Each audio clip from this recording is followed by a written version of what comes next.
So, have you ever stopped to think about whether being kind is, actually a smart move in life, or if it's just, well, nice?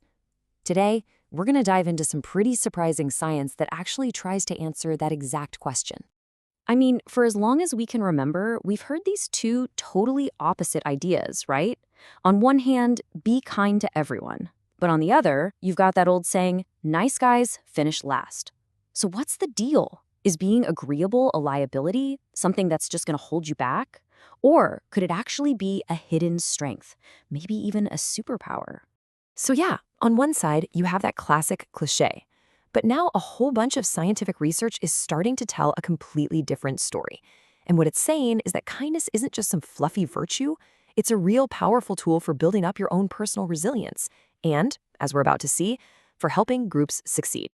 To really get this, we're going to start by looking at the work of one amazing researcher. She's basically spent her whole career trying to figure out the psychology behind compassion and what makes us tick. Okay, so this is Professor Myriam Mongrain. Her journey started way back in '92 when she was looking at how being hard on yourself can lead to depression. Fast forward to 2010, and her work proves that actively practicing compassion actually makes people happier. But then, in 2018, she found something incredible. Just doing simple acts of kindness could lower depression. And get this, the biggest change was in people who were the least agreeable to start with. How about that? And that 2010 paper, that wasn't just a theory. It was a scientifically proven fact. We're not talking about just feeling a little better. We're talking about measurable jumps in happiness and self-esteem. It basically showed that kindness is a skill. You can practice it, and it can literally improve your own mental state. So the bottom line from her research is pretty simple and pretty powerful. Kindness isn't just some passive thing you either have or you don't. Nope. It's an active behavior, a tool you can pick up and use to actually rewire your brain for the better. But, okay, what happens when we zoom out? We've talked about one person, but what about a group? Does this individual superpower work when people have to collaborate? Well, this brings us to a huge puzzle that has stumped psychologists for a long, long time. Right, so we've seen that kindness can be a game changer for an individual. So the next logical question is, what happens when you get a bunch of kind, agreeable people together on a team? Do you get some kind of super team? Does the magic multiply? Now, before we go any further, let's make sure we're on the same page. When scientists talk about agreeableness, they're talking about one of the big 5 personality traits.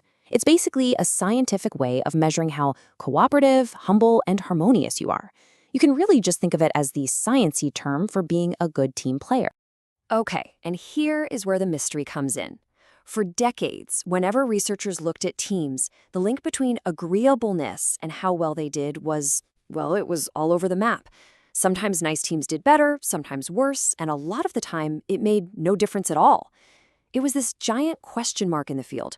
Why didn't this trait, which seems so obviously good, consistently lead to success? And that puzzle stayed unsolved for years and years, until a fascinating new study came along and used a totally different approach to finally crack the code. I mean, just look at the title of the paper that finally figured this out. It gives you a pretty big hint, doesn't it? It suggests that maybe the missing piece of the puzzle wasn't if a team is kind, but when that kindness really, truly matters. So how they do it? This is where it gets really awesome. They built an AI model that created thousands and thousands of virtual teams.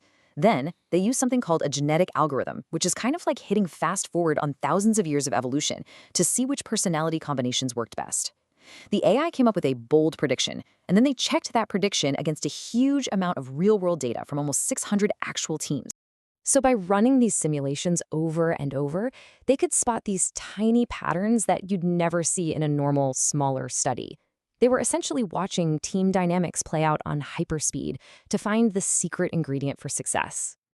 And here it is, the big reveal, the aha moment. The computer predicted it, and the real data proved it. The power of agreeableness depends completely on what the team is doing. For straightforward, predictable tasks, it didn't really make a difference. But when the work was chaotic, messy, and uncertain, when nobody knew the right answer, that's when the highly agreeable teams crushed it. Kindness isn't just nice. It's a weapon for navigating chaos. So let's pull these two incredible lines of research together. What does this all mean for you, for me, for the teams we work on every day? Okay, here's the big takeaway. On a personal level, we know from Professor Mongrain's work that you can literally practice being kind to make yourself more resilient. And now, on a team level, we know why that exact same trait is a secret weapon for dealing with uncertainty. So kindness, it's not just some soft skill. It's a real, measurable, strategic advantage for you as a person and for any group you're a part of. And that kind of leaves us with one final thought, doesn't it? In a world that just feels like it's getting more complex and unpredictable by the day, the science is pointing us to a pretty clear answer. The question isn't really, do nice guys finish last anymore? Maybe the real question is, when things get chaotic, can we really afford to have anyone else on our team?